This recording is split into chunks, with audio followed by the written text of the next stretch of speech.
하나님 말씀은 출애굽기 3장 5절에서 6절 말씀입니다. 하나님이 이르시되 이리로 가까이 오지 말라. 내가 선 곳은 거룩한 땅이니 내 발에서 신을 벗으라. 또 이르시되 나는 내 조상의 하나님이니 아브라함의 하나님, 이삭의 하나님, 야곱의 하나님이니라. 모세가 하나님 뵙기를 두려워하여 얼굴을 가리매. 아멘. 말씀 제목은 항복, 거룩한 자기 낮춤이라는 말씀입니다. 항복, 거룩한 자기 낮춤이라는 말씀으로 노래를 나누겠습니다. 우리가 하나님 앞에 항복한다는 거, 어떤 생각하면 쉬울 것 같은데 쉽지 않습니다. 우리가 자식들을 키울 때 아주 어린 아이일 때는 아이들이 부모님이 어떤 말을 하면 그 권위가 있기 때문에 아이들이 말을 듣습니다. 그러나 어린 시점인가 아이들이 말을 듣지 않을 때가 옵니다. 그 시기가 이제 서서히 요즘이 좀 빠르긴 한데요. 이제 6, 7살 되면 이제 정말 말 안 듣고요. 이제 사춘기 되면 아예 말을 안 듣습니다. 그리고 이제 20살이 넘으면 아예 말을 안 듣습니다. 자기들 다 컸다고 생각하기 때문에. 근데 막상 인생을 살다 보면 부모님의 말이 별거 아닌 것처럼 느껴지고 그 잔소리, 꼰대 소리 했다가 막상 인생을 살다 보면 그 부모님의 말이 그 말이 맞는 것이었구나를 느낄 때가 있습니다. 문제는 우리가 하나님과의 관계 속에서 항복해야 되는데 항복이 쉽지 않습니다. 그 이유는 첫째 이유는 하나님의 눈에 안 보이니까요. 하나님이 눈앞에 보였으면 우리는 그냥 항복할 겁니다. 근데 하나님이 안 보여요. 왜? 영이시기 때문에. 그 영이신 하나님이 내 눈앞에 보이지 않으니까 항복하지 않습니다. 두 번째는 인간의 죄성이 항복하지 못하도록 만듭니다. 인간은 기본적으로 본성이 항복하지 않아요. 자식들을 키우다 보면 애들마다 성품이 나타나는데 어떤 자식은 혼을 내면 엄마 나 잘못했어요. 용서해 주세요 라는 자식이 있는 반면에 끝까지 버티는 애들이 있습니다. 이제 끝까지 버티는 애들이 답이 없어요. 일단. 그러면 이제 옛날 같으면 이제 매를 때리죠. 아주 좋지 못한 방법이지만 매를 때려서라도 이제 꺾었죠. 과거에는. 근데 이제 이게 이렇게 꺾여지지 않는 그 이러한 성향들, 그것을 모든 인간이 갖고 있어요. 어느 부분에서 우리가 하나님 앞에 항복하지 않느냐면 내가 좋아하는 것, 내가 원하는 것에 있어서는 항복 안 해요. 그러니까 내가 기꺼이 항복할 만한 것은 항복해요. 그 문제될 거 없으니까. 그러니까 하나님께서 우리에게 요구하는 항복은 내가 쿨하게 하나님께 내어드릴 수 있는 것, 그걸 요구하는 게 아니라 내가 기꺼이 하나님께 내어드리지 못할 것을 항복을 요구를 해요. 왜? 대부분이 그것이 내가 의지하고 있거나 내가 사랑하는 것이기 때문에. 그러니까 아브라함에게 있어서 하나님이 자식 아들 이삭을 바쳐라고 한 것은 아브라함에게 있어서 이삭이라는 존재는 자기 생명보다도 더 가치 있고 소중하기 때문이에요. 팀 캐러 목사님의 책에서 말하는 것처럼 그의 우상이 되어졌다. 적어도. 그러니까 정말 우상은 아니더라도 그만큼 가치 있다고 아브라함이 여기만 살았기 때문에 하나님은 아주 그것을 잘 아시고 달라고 하신다. 근데 아브라함이 어떻게 행동합니까? 하나님께 드리는 거예요. 하나님이 항복합니다. 하나님께 항복하니까 여호와 일의 하나님을 만났어요. 그러니까 우리가 어떤 사업을 하거나 요즘 대한항공도 좋지 않고 아시아나항공 좋지 않는데 그 세계에서 가장 큰 항공사가 아랍에미레이트 항공사거든요. 두바이. 그 사람들은 석유 돈으로 해가지고 오일머니로 아주 부자인데 거기서도 엄청난 사람의 숫자를 35,000명인가를 해고를 했거든요. 제가 알기로. 엄청난 수가 해고가 되는 거죠. 그런데 항공사 약 90%가 도산 직전에 있고 현재 약 10%는 그나마 그 항공사만 갖고 있는 게 아니라 다른 큰 기업이 뒷받침하고 있으니까 이제 흔들리지 않는 그런 것이고. 그러니까 과거에 생각해 보세요. 우리나라 IMF 때 순간 사람들 해외여행 좀 안 가긴 했지만 얼마 안 있다 해외여행 엄청나게 갔거든요. 그래서 IMF 때 항공업계 그렇게 크게 타격받지 않았어요. 오히려 금융 쪽에, 그 다음에 여러 그런 데가 많이 그랬었지. 요즘엔 아주 힘들죠.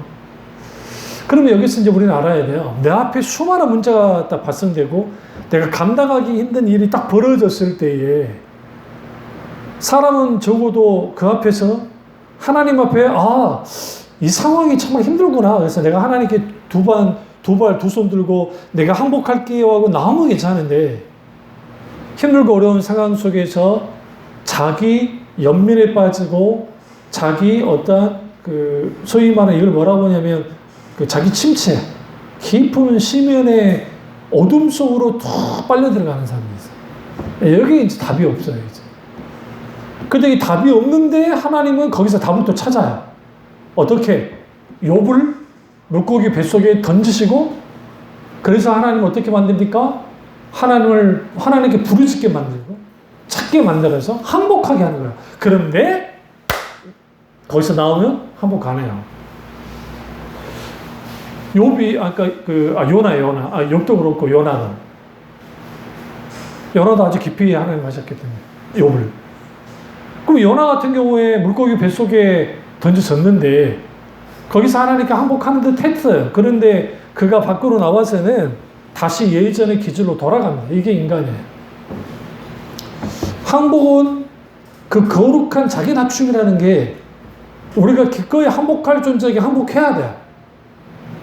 사실요. 중세시대 때 유럽에서 전쟁을 하잖아요. 전쟁을 딱 하면, 군대도 마찬가지지만, 머스킷 총으로 탁 쏴요. 요즘 총처럼 막 쏴는 게 아니라 불 붙여 탁 쏘면 사람들이 딱 군인들이 맞아 떨어지잖아요. 근데 그러다가 일어나는 사람이 있을 거잖아요. 그럼 그 사람들은 안 쐈대요. 안 죽였대요. 그러니까 기마대 가다가 총 맞았는데 땅으로 떨어져서 일어나잖아요. 그러면 그 사람들은 안 죽였대요. 왜 안 죽였냐면 총 또 다시 붙여갖고 쏘는 것도 힘들긴 했지만 그게 소위 기사도라 그래가지고 안 죽였다는 거예요. 동양과 서양의 차이요. 우리는 죽이지.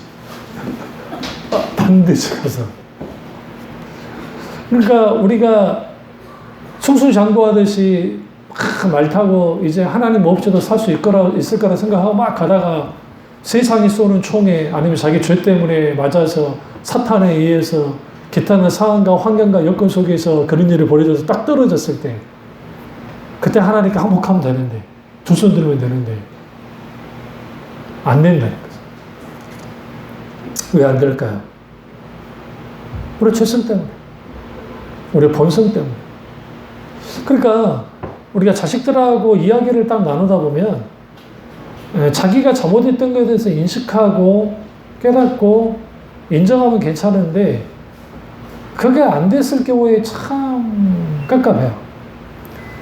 또 하나는 부모도 우리가 자식에게 잘못할 수 있잖아요. 그러면 내가 잘못했다고 용서해 달라고 그렇게 말할 수 있는 게 이게 무슨 비참한 게 아니고 아주 인격적인 것이고 좋은 거예요. 저도 그런 부모가 돼야 돼요. 과거의 가부장적인 부모들은 자기가 실수를 했어도 잘못했다 말하지 않거든요. 마찬가지로 우리가 하나님과의 관계 속에서 마땅히 하나님은 우리에게 뭘 항복하길 원한다? 내가 그토록 원하고 갖고 싶고 사랑하는 것을 내려놔라고 항복하라고 말씀하시고, 또 하나는 우리의 죄의 본성이 항복하지 못하게 할 때 기꺼이 너는 나와서 항복해야 된다는 거죠. 그럼 어떻게 항복할 수 있느냐? 우리는 사도 바울을 통해서, 또 오늘 여기 지금 이 출애굽기에 있는 우리 모세를 통해서 우리는 알 수 있습니다. 첫 번째는 날마다 자신을 죽여야 됩니다. 자아를 죽이는 게 아주 중요해요. 항복하려면. 여러분 자녀들이 마음이 여린 거, 그게 단점으로 보일 수 있지만 아주 그게 어떤 면에서는 그 하나님 앞에 강점이 돼요. 마음 여린 게. 그러니까 우리 딸내미도 마음이 여리거든요. 겉보기는 막 강한 것 같은데, 이 녀석도 여리긴 해요. 근데 우리 아들은 더 여리고. 근데 그 마음 여림이 극단으로 가게 하진 않아요. 그게 굉장히 중요해요. 그런 의미에서 우리가 하나님과의 관계 속에서 우리는 그 뭐를 해야 되냐면, 이 기꺼이 내가 내 자아가 하나씩 순간순간 자기의 옛자아가 깨떨어져야 돼. 어쨌든 우리가 우리 자식들을 보기에 내가 부끄러운 행동을 할 때가 있고, 때로는 또 어쩔 때는 내가 인생을 살면서 내가 왜 그런 일을 했지? 또 어쩌면 굳이 화낼 일도 아니었는데 왜 내가 이렇게 화를 냈지? 아니면 또 기타 등등 여러 상황 속에서 나도 모르는 나의 천박함이 드러날 때가 있단 말이에요. 모든 인간은 자기 천박함을 갖고 있습니다. 아닌 것처럼 할 뿐이지. 실제로. 그러면 우리는 그것을 놓고 어떻게 해야 되냐면, 우리의 마음을 하나님 앞에 가지고 나아가서 마음을 가꿔야 돼요. 근데 가꾸려면 매 순간순간 예수 그리스도의 십자가 앞에 나아가서 내 자아가, 옛 자아가, 내 자신이 날마다 죽어져야 돼요. 죽어지는 경험을 해야 기꺼이 하나님께 항복해요. 어려운 게 아니니까. 그 한신이라고 하는 사람이 중국에 있는데 장군이에요. 근데 유방이 한 나라를 세울 때 1등 공신이 이제 한신입니다. 근데 그 한신이라는 사람이 아주 걸출하고 인물됨이 대단한 사람인데, 어느 날 길을 가다가 시장에서 깡패들하고 시비가 걸렸어요. 근데 한신은 지금 무기가 없고 여러 무리가 칼을 빼들고 이제 한신의 목을 겨눈 거예요. 죽이겠다고. 그러면서 막 이제 한신을 가지고 막 이제 모욕을 주는 겁니다. 그러면서 다리를 탁 양발을 벌려갖고 기어가라고 하니까 사람들이 이제 볼 거 아니에요. 한신이라는 사람이 그래도 좀 걸출인데 기꺼이 뭐 했느냐? 무릎 꿇고 걸어서, 이게 기어서 지나가셨어요. 사람들이 한신을 보면서 사대가 돼가지고 대인배가 안 되고 소인배구나. 네, 놀라운 건 한신이 그러고 난 다음에 이제 갔죠. 간 다음에 이제 자기 자신이 그렇게 무릎 꿇고 한 긴 것에 대해서 크게 개의치 않았어요. 다만 그대로 놔뒀을 경우에 아주 못된 짓을 할 거니까, 그래서 이제 사람들을 모아서 그대로 다 죽입니다. 가서 직접적으로 처단을 합니다. 실제로 항우와의 싸움 막 여러 가지 있습니다. 근데 거기에서 한신이라는 인물이 없었으면 유방이라는 사람이 한 나라를 세우지 못했을 정도로 어마어마한 사람이었어요. 무슨 말씀 드리려고 하냐면, 내가 그래도 이런 사람인데 객기 불러가지고 맞아 죽어버리면 끝나버려요. 사람들 우리가 수치스럽던가, 수치스럽지 않았다. 그까짓 거 못하겠냐? 내가 준비되지 않은 것에 대한 나의 반성이 필요하고, 결국은 세상 사람 앞에서도 자신의 뜻을 가지고 때로는 굽신거리면서 그러지만, 그게 굽신거리기 위한 건 아니고 기꺼이 내 자아, 다시 말하면 하나님 앞에 나의 자존심도 내려놓고 나의 모든 것을 내려놨을 때, 내가 영적으로 죽어지는 경험을 했을 때에 비로소 그 거룩한 항복을 할 수 있어요. 자기 낮춤. 그 자고 낮춤이 왜 중요하느냐? 하나님은 그 사람을 낮춰야 함께해요. 실제로.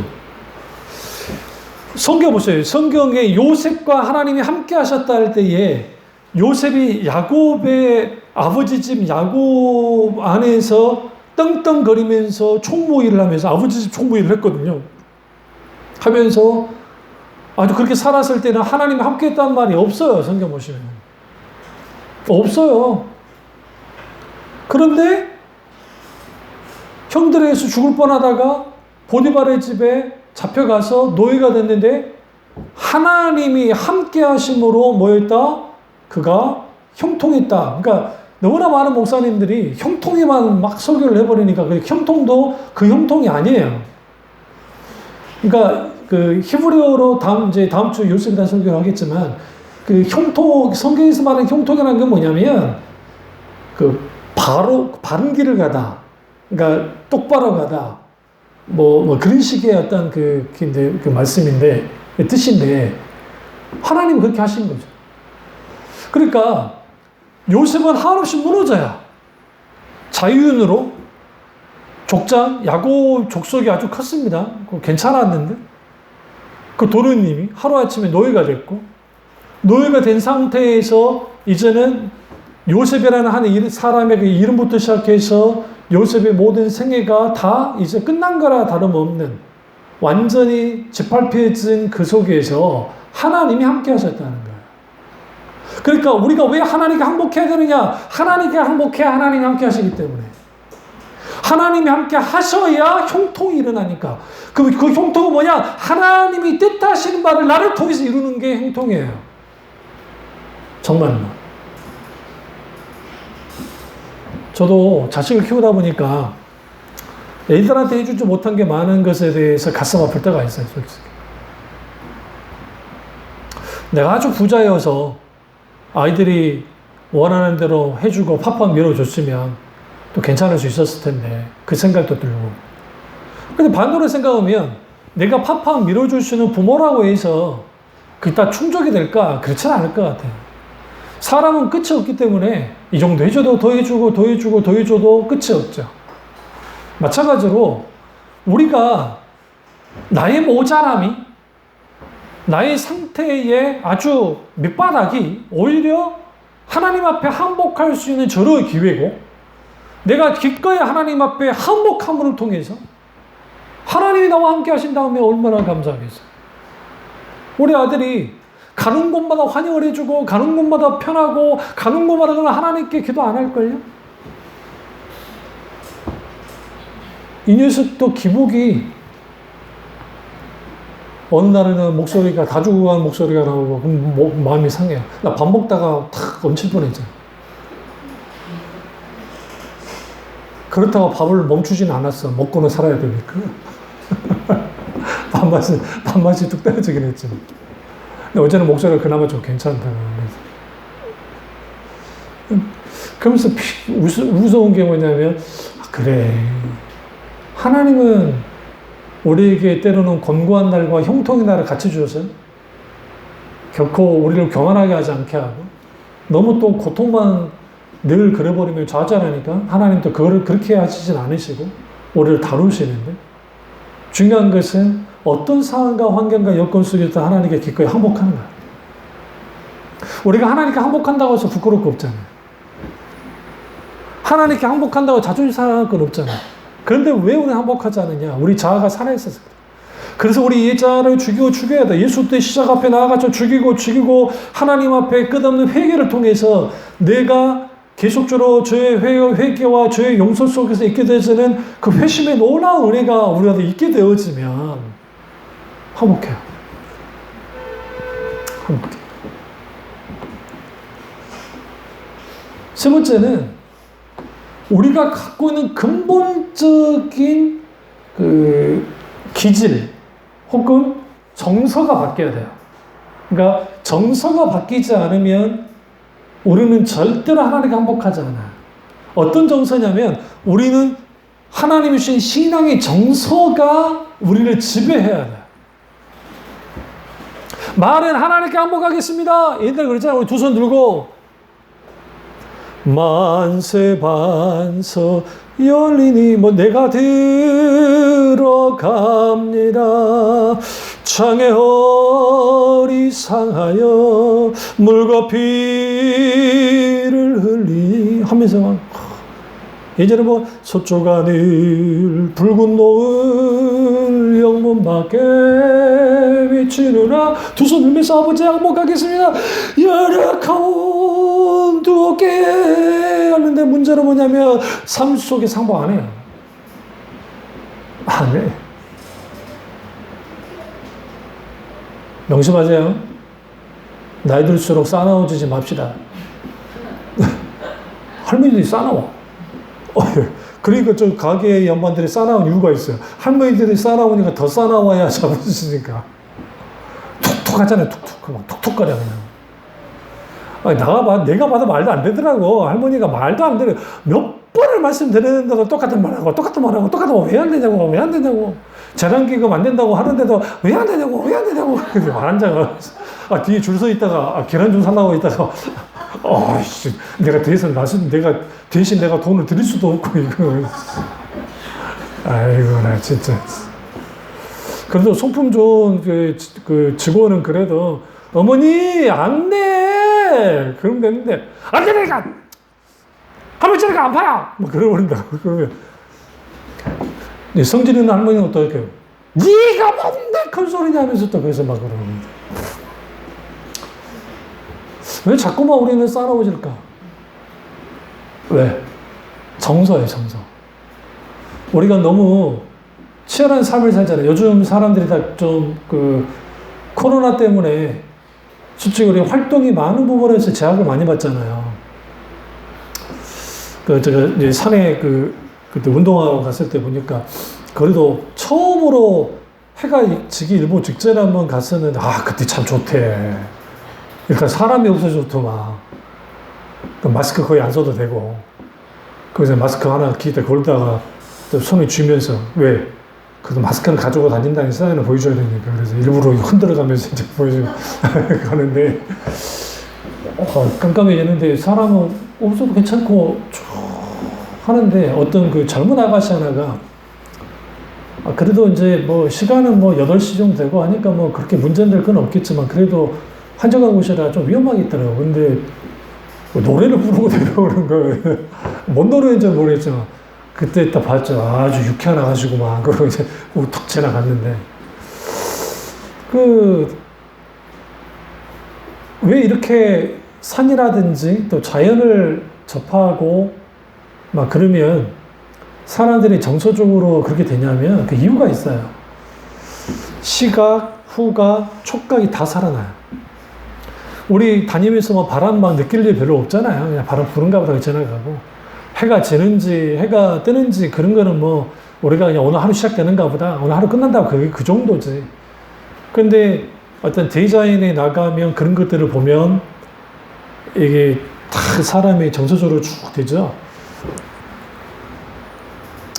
세상 사람들이나 모든 사람들이 이렇게 간단히 환경과 장소만 변화도 그렇게 되는데, 하나님의 자녀들은 영적인 정서, 신앙의 정서가 아주 풍요로워야 돼요.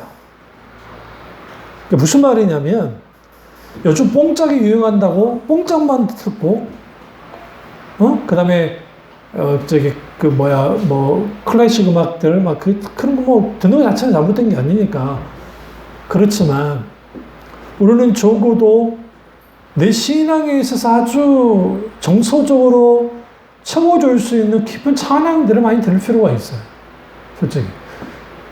요즘 3시간 찬양 우습더만. 유튜브 딱 보니까 은혜로운, 테마마다 달라요. 고난당한 사람을 위한 찬양, 찬송가 메들리. 근데 그냥 찬송가 메들리도 아니에요. 주옥 같은 찬송가 메들리. 뭐가 붙었어? 주옥 같은 찬송가 메들리. 박종호 장로님이 3년 전인가 4년 전인가 가나안 판정 받아가지고, 우리 아시죠? 박종호 찬양 사역자.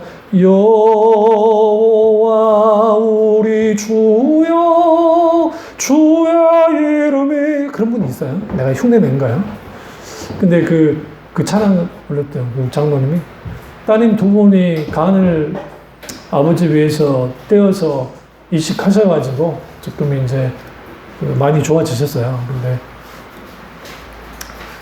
그런 찬양, 박종호 장로님 찬양 쭉 틀어보시면, 이제 참 귀해요. 이 찬양을 쭉 듣다 보면. 우리가 다 아는 찬양이긴 하지만. 그러니까 우리 정서적으로 외형적인 걸 말하는 거예요. 외부적으로는 찬양, 또 우리가 선포되는 말씀, 그리고 신앙의 양서들. 귀한 책들, 그걸 좀 가까이 해야 돼요. 그러나 이것만으로는 우리 신앙의 정사가 채워지진 않고 하나님과 일대일로 만날 수 있는 기도의 시간이 필요해요. 그래서 이 과거에는 교회들마다 대부분의 교회 문을 열어놨다고요. 어지간해서는 본당도 열어놨어요. 그러니까 본당도 열어놓는 교회가 많았고, 그러면 이제 그 교인들이 와가지고 자기 교회 다니는 사람이 아니어도 다른 교회 다니는 교인들이 와서 잠깐 앉아서 기도하고 가고, 물론 그러면서 도둑질을 하는 사람들도 있긴 있어요. 뭐 없는 건 아니었지만, 그러나 그거보다는 성도들에게 기도하는 장을 좀 해야 된다는 생각 가운데 많은 부분에서 그런 경우가 많았다고요. 그러면 거기에서 하나님을 찾거나, 그게 여의치 않으면 집에서라도 우리는 하나님을 찾는 시간을 가져야 돼요. 근데 여기서 찾을 때 중요한 거는 그러니까 매일매일 하나님을 묵상해야 돼요. 왜냐면, 왜 우리가 하나님께 항복하지 않느냐면, 하나님이 진짜 어떤 분인지 몰라서 그래요. 그러니까, 내가 하나님께 항복하는 것은 하나님이 무섭기 때문에 항복한 게 아니에요. 그러니까 하나님이 너무 무서운 분이요. 알아서 기어야 돼. 예전에 제가 정말 양심 고백을 합니다만은, 우리 집 키웠던 똥개, 제가 나타나면 내가 기었습니다. 꼬리를 낯자고 때리고 살라고. 왜? 매일 때리니까. 일어나 앉아 똑바로 안 하면 입을 딱 잡아가지고, 왜 입을 잡겠어요? 잘못하면 이놈이 날 물거든. 그러니까 샥 잡아가지고 뺨을 때리는 거예요. 왜 말귀를 못 알아들으면서? 나만 그런 거 아니에요? 안모 목사도 똑같이 나랑 그랬으니까. 탁 풀어주면 그다음부터는 막 안 맞으려고 불쌍한 표정을 하면서 막. 그때는 그때가 벌써 40년 전인데, 그때는 그런 개념이 별로 없었잖아요. 근데, 그러니까 어느 상황에서도 막 사람이 지나가면 막 짓다도 내가 탁 나타나면 알아서 겨워요. 그때 내가 이제 독재의 맛을 안 거예요. 어린이가 독재의 맛을. 마침 우리가 하나님이 무서워가지고 이거 안 하면 하나님 벌 줄 것 같고 하나님이 나를 맷때릴 것 같으니까 어쩔 수 없이 항복한다. 그 항복 아니에요. 항복 아니라니까요. 하나님은 우리 전 인격으로 우리 스스로 항복하기를 원해요. 그래서 하나님이 모세에게 나타나신 거예요. 모세에게 나타나서 했는데 모세가 상황 파악이 안 되는 거예요. 이 분위기 파악을 못하고, 어떤 분위기 파악을 못하겠냐면 호렙산 떨기나무에서 하나님이 나타나셨는데 40년 동안 비참한 인생을 살았잖아요. 인생에 있어서 모든 것을 잃어버린 40년을 살고 있다가 하나님을 만났는데 기꺼이 하나님 앞에 무릎을 꿇고 기꺼이 하나님께 항복하면 좋겠는데 그러지 못한 거예요. 왜? 사람이 무너질 대로 무너지면 뭐가 있게 되냐면 오기가 있어요. 오기. 그러니까 하나님 앞에 항복 안 해요. 그러니까 하나님께서 뭐라 합니까? 이곳은 거룩한 곳이니 네 신발을 벗어라 하면서 엎드리잖아요. 신발을 벗게 만들면서 항복하라는 거예요. 이게 지금 우리가 하나님과 항복하라 할 때에 그 하나님을 만났어요. 그런데 이후에 3장에서 쭉 보시면 나는 아브라함과 이삭과 야곱의 하나님이다. 나는 스스로 이제다. I am that I am. I am who I am. I will be that I will be 라고 하는 나는 스스로 있다. 나는 나다. 나는 나로서의 하나님인 것을 내가 보여줄게. 그렇게 하나님이 드러내니까 그가 하나님께 항복하지 않을 수가 없었어요. 그러나 그 항복이라는 것이 완전히 항복되느냐? 그렇진 않아요. 자기 민족을 구원하는 일을 하라고 하니까 그가 나는 못합니다.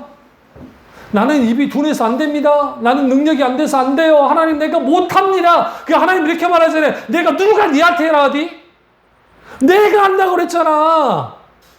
너 말 못한다고? 네 형 아론을 준비했어. 걱정하지 마. 네 입이 되어줄 거야.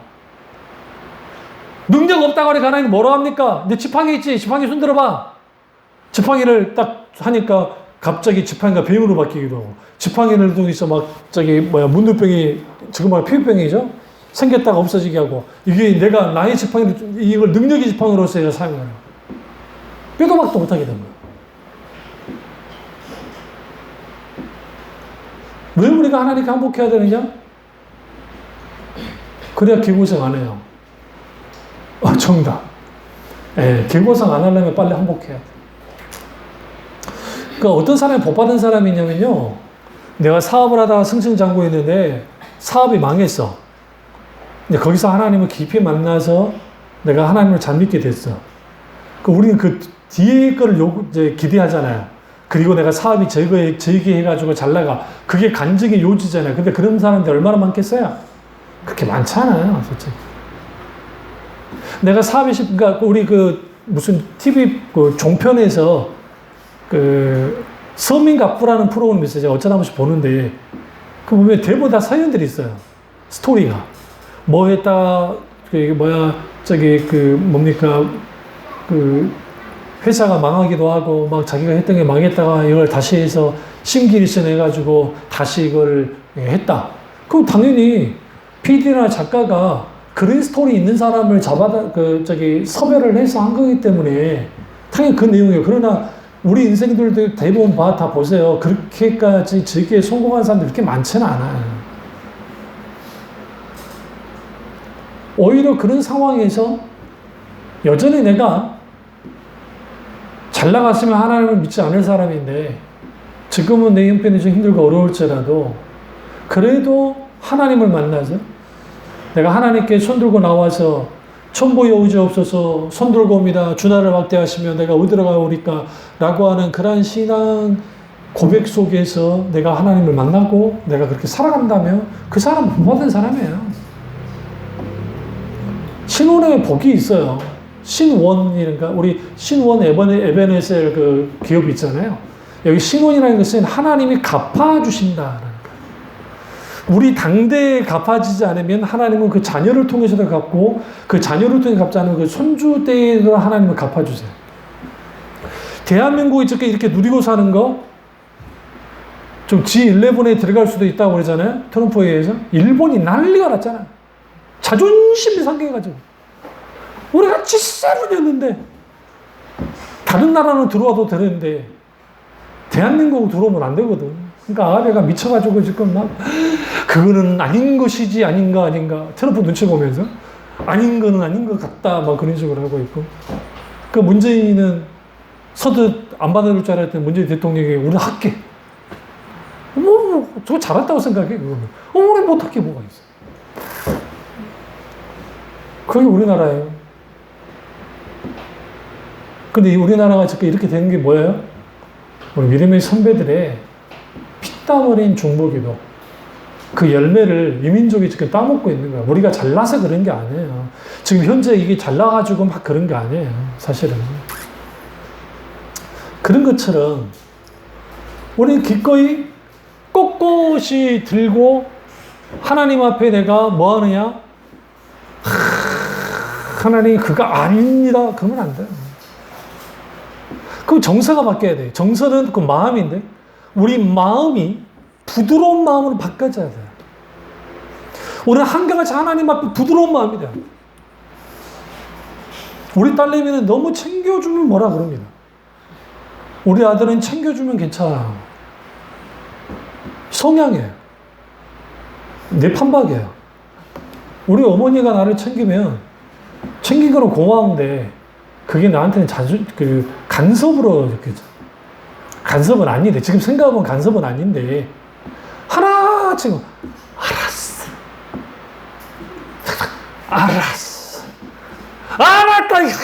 알아서 한다니까. 그럼 제가 자식 키워보니까 알아서 할게요가 진짜 기분 나쁘더라고요. 아빠 알아서 할게요. 엄마 알아서 할게. 이게 굉장히 기분 나쁘다. 모르지. 겪어봐. 조금 경험할걸? 빡 돌아. 진짜 또 알아서 하면 괜찮아. 알아서 하지도 못하면서 알아서, 이걸 그냥. 제가 어릴 때 그랬거든. 내가 알아서 한다고. 안성주나 챙겨르고, 어머니가. 챙겨도 지랄이야, 지금. 챙겨주다. 그거 있거든. 하나님은 우리를 다루실 때 똑같이 안 다뤄요. 그러니까 각자마다 다르게 다뤄요. 왜? 그 사람의 성향이나 그 사람의 마음이나 다 다르니까. 근데 다만 한 가지를 요구하는 건 똑같아요. 그게 뭐냐면 살코기 같은 부드러운 마음이에요. 그러니까 하나님 앞에 완악해서는 안 돼요. 우리는 세상 앞에 부드럽고 하나님께 완악하고 딱딱한 마음으로 다가오는 게 오늘날 이게 가장 심각한 문제인 거예요. 김난주 목사님이 조국 교회를 향해서 오해를 토하는 게 오늘날의 교인들이 하나님 앞에 나와 예배 드릴 때 얼마만큼이나 그 부드럽고 사모하는 마음을 가지고 나오냐는 거예요. 응? 드라마 보다가 눈물을 흘리고 어떤 노래를 들었더니 뭉클하는데 내가 하나님께 찬양하면서 두 손 들고 찬양합니다. 다시 오실 왕 여호와께 주님만이 나를 다스려요. 나 주님만을 섬기리. 헛된 마음 버리고 성령이여 내 영혼 충만하게 하소서. 주님만이 내 생명, 나의 모든 전부잖아. 내가 나 주님만을 섬기는 거야. 헛된 마음을 다 제거해서 우리의 정서가, 우리의 마음이 하나님의 말씀과 하나님의 은혜와 놀라우신 하나님의 말씀, 어떤 다양한 은혜의 수단들을 통해서 우리 정서가 바뀌어지는 거예요. 은혜의 정서로 바뀌어지는 거예요. 우리 속에서 은혜가 충만해야 돼요. 그래야 하나님께 항복해요. 우리는 항복하면 어쩔 수 없으니까. 아니요. 다윗이요. 얼마나 하나님께 항복 잘했는데. 하나님이 뭐라 그러잖아요? 전부 됐어요. 하나님. 애처럼. 아이 들일 때는 엄마 잘못했어요. 아빠 잘못을 잘해요. 그런데 크면 잘 안 해요. 조심해. 민중이가 어느 날 엄마가 할 때 탁 잡고 엄마 왜 이러세요? 아직까지 우리 아들은 안 그랬거든. 엄마 왜 이러세요? 왜 이래 엄마? 이거 아니잖아. 그러면 이제 환장하는 거예요. 웃을 일이 아니지. 왜 그대는 허니가 이 나이 들면 그대는 50이 넘잖아. 쉽지 않은 나이야 그때는. 지금 여기는 힘이라도 있지 아직까지는. 참 이게 그냥 40대 아줌마가 힘이 제일 센 거 몰라요 지금 건강이잖아. 응? 그러니까 그거예요. 쉽지 않지. 그 애들은 왜 그러느냐? 우리가 하나님 앞에 그럴 수 있어요. 하나님 왜 그러세요? 아니잖아요 이거. 근데 꼬라지 보세요. 이게 되겠습니까? 그럴 수 있어요. 왜? 우리가 삶을 살다 보면, 신앙생활 하다 보면, 인생을 살다 보면 하나님께 섭섭할 때 있거든. 하나님 이거 정도는 해줬으면 좋으실 것 같은데. 하나님 이렇게까지 좀 왜 안 되는 거죠? 내가 하나님 앞에 그래도 뭐 크게 바라진 않지만 이 정도까지는 해주면 되실 것 같은데. 저도 그런 게 있거든. 섭섭할 때가 있거든. 그런데 우리 신앙의 정서가 아주 하나님의 은혜 가운데 세워지기 시작하면 하나님 생각하면 눈물이 나는 거예요. 그러니까 예수 그리스도의 십자가 생각하면 눈물이 나는 게 정상인데, 이전에 김남정 목사님 그 말씀하신 적이 있어요. 어느 날인가 예수 그리스도의 십자가를 생각하는데 눈물이 안 나더라는 거예요. 자신의 그 모습을 보고 얼마나 굴욕질이 나는지, 얼마나 서러운지, 내가 도대체 이렇게까지 된 이유가 뭔지. 오늘날 그런 인식조차도 없잖아요. 그래서 항복은 그 거룩한 자기 낮아짐인데 그 낮아짐은 하나님이 어디서 녹아버리냐면 우리가 항복할 때. 우리 자녀들이 어떤 상황 속에 있다가 우리 앞에서 운다고 생각합시다. 마음 안 녹아져요? 같이 무너져요. 같이 무너진다. 같이 무너짐 속에서 하나님 뭐 할까요? 야 이놈아! 그깟 일로. 하나님 그런 분 아니에요. 왜냐하면 하나님은 전지전능하시지만 그 하나님은 한 사람을 이해할 때에 하나님의 존재 자체로 이해를 하고 들어오세요. 이게 좀 어려운 말이긴 한데. 그러니까 그래서 시편에 하나님이 우리 안고 일어섬과 모든 것을 하신다 했잖아요. 심지어 우리 머리카락을 다 세신바 되시고, 머리카락 수를. 그 하나님은 모든 것들을 다 들여다보는 그런 분이에요. 그런 분이기 때문에 우리의 작은 신음소리에도 응답하신다는 찬양 있잖아요. 우리 작은 신음에도 응답하시는 그 찬양이 얼마나 귀한 찬양이냐면 우리가 작은 신음소리를 내는데도 하나님은 그것에서 응답하시는 거예요. 그래서 교만은 멸망의 선봉이요 겸손은 존귀의 앞잡이라는 말씀처럼 하나님은 교만한 자를 싫어해요. 그럼 어떤 게 교만한 거냐? 하나님을 의지하지 않는 거예요. 하나님 앞에 항복하지 않는 것이 교만함이에요. 하나님을 필요로 하지 않는 게 교만함이에요. 단순히 내가 목 디스크 걸린 것처럼 또 그게 아니라고요.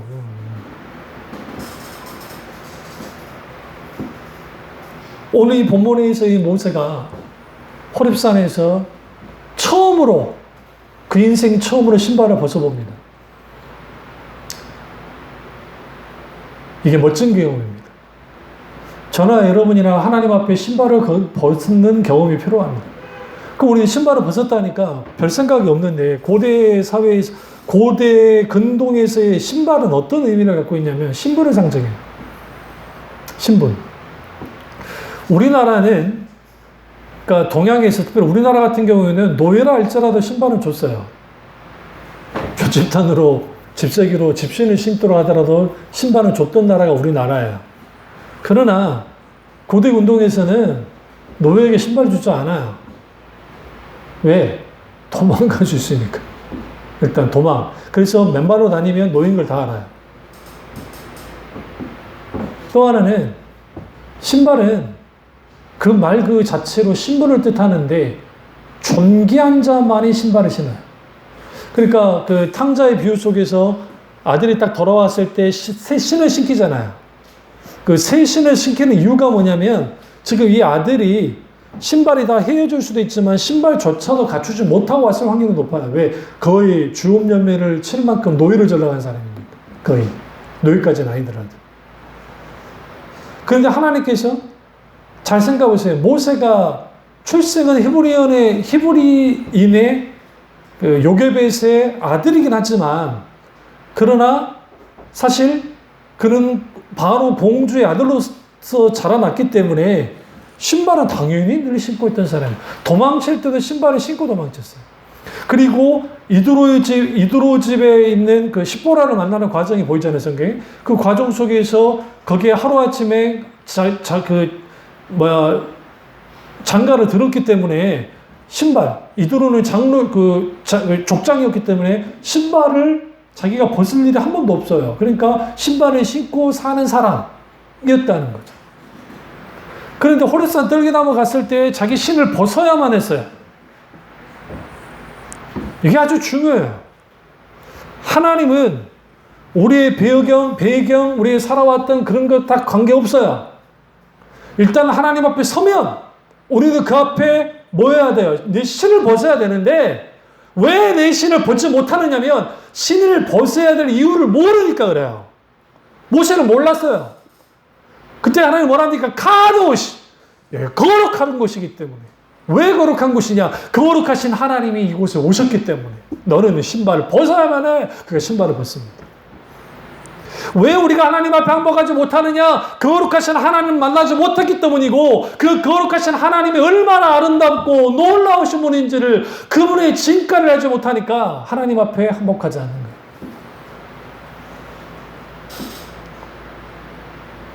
성경에서 기꺼이 하나님께 항복했던 사람과 하나님께 항복하지 않았던 사람들의 분명한 이제 갈림이 딱 정해지는데, 이제 갈림이 딱 정해져요. 그런데 하나님께 항복했다고 해서 승승장구하는 거 아니에요.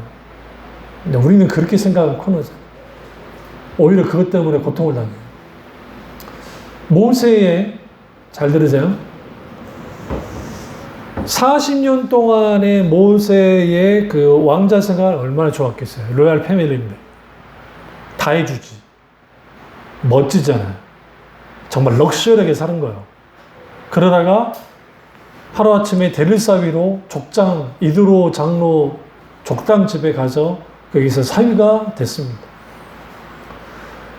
그리고 아들도 낳고 자식도 낳았으니까 물론 사실상 큰 권한은 없었지만 그래도 데릴사위로서는 도망자 치고는 괜찮은 삶을 산 거예요. 그리고 목가적인 삶을 살았다고 생각은 안 되고 고생하는 삶을 살았습니다. 그리고 40년, 그러니까 120세에 죽었으니까 또 하나의 40년. 그 40년은 너무 힘들었어요. 어디서 할 수 있느냐? 민수기 제일 뒤쪽과 신명기 소도를 보시면 얼마만큼 모세가 골머리를 썼고 너무너무 힘들었다. 그러니까 그 전 인생 80년보다 40년 동안의 광야 이스라엘 백성들을 하나님의 뜻 가운데 인도하는 게 더 힘들었어요. 항복한 결과예요, 그게. 정말. 근데요, 하나님이 그걸 모르실까요? 너무너무 잘 아셨어요. 그래서 모세와 하나님은 1대1로 대화를 나누시고 하나님 임재가 함께 있고 그에게 하나님의 놀라운 권능과 놀라운 하나님 말씀에 힘을 주신 거예요. 권위를. 그리고 결국은 가나안 땅으로 이스라엘 백성 들어가도록. 그럼 우리는 이렇게 생각하죠. 모세는 실패자인가? 성공한 사람인가? 모세는 성공한 사람이에요. 사역에 있어서. 세상 성공 많은 거. 비록 느보산에서 요단강을 건너기 직전에 느보산에서 죽었지만 요수아라고 하는 그의 제자가, 그러니까 모세와 요수아, 엘리야와 엘리사는 같은 관점으로 보셔야 돼요. 그러니까 요수아의 사역은 모세의 사역이에요. 그러니까 모세의 사역을 그대로 요수아가 갖추고 와요.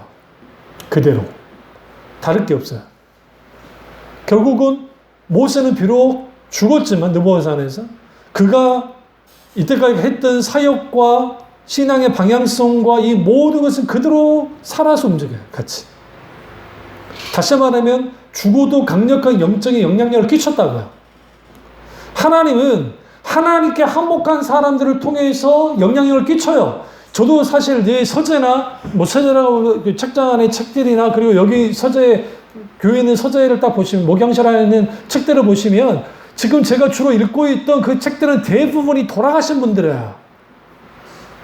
왜 그러냐면 오늘날에 귀한 책들을 쓰시는 분들도 있지만 과거의 믿음의 멘토가 될 수 있는 그 목사님이든 교수님이든 어떤 분들 그분들 글들을 좀 보시면 대표적인 조나단 에드워드나 존 오웬 목사님이나 에든 토저나 마틴 로드스 목사님이나 그 헤르만 바빙크든 어떤 거든 그런 글들을 책들을 신학 서적이든 어떤 글들을 쭉 보다 보면 어떻게 이렇게까지 묵상하고 또 이렇게까지 이런 삶을 사실 수 있었을까? 그리고 어떻게 이런 사역을 어떻게 이런 목회를 단순히 그분이 막 큰 목회 그게 아니라 어떻게 이렇게까지 목회를 할 수 있었지? 때로는 부끄럽게 만들고 때로는 도전하게 만들고 때로는 내가 거기에서 이종표 그러니까 내가 가야 될 방향을 읽기도 하고 그런 것들이 있는 거예요. 그런데 공통점이 뭐냐? 대부분이 앤드루 머리의 글들도 마찬가지죠. 앤드루 머리의 글을 봐도 책을 봐도 거기에 하나님에 대한 항복이 있는데 정말 기꺼이 하나님께 항복했던 사람들은 분명히 너무 사역이 힘들었는데 자기 혼자 한 게 아니라 하나님과 함께 했기 때문에 너무너무 가치 있는 것이었어요. 그 모세의 열매를 이후에 이스라엘 백성들 다 먹은 거예요. 여호수아든 누구든. 오늘 우리가 우리 시대에 그런 사람이 되어야 됩니다. 우리 뭐 해야 되죠? 항복해야 됩니다. 어떻게? 하나님께 기꺼이 항복하십시오. 그걸 통해서 하나님의 놀라운 은혜를 마음껏 누리시기를 주님의 이름으로 축원합니다. 기도하겠습니다. 기도하실 때 오늘 이 말씀이 나의 말씀이자 우리 말씀 되기를 잠깐 기도